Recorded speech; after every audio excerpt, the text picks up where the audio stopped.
Qizlik pardasi bu yupqa biriktiruvchi to'qimadan tashkil topgan tashqi va ichki jinsiy organlarni ajratib turuvchi to'qima hisoblanadi. Qizlik pardasi bu alohida organ emas aslida, bu shunchaki qin devorlarini oxirgi tugash qismi hisoblanadi.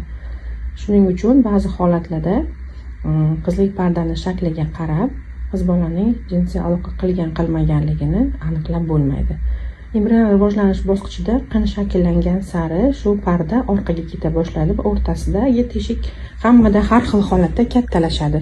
Bu esa hayz qonini kelib turishi uchun imkoniyat yaratadi. Ko'pchilik o'ylaydiki, qinni kirish qismi to'liq yopiq turadi deb, lekin yo'q.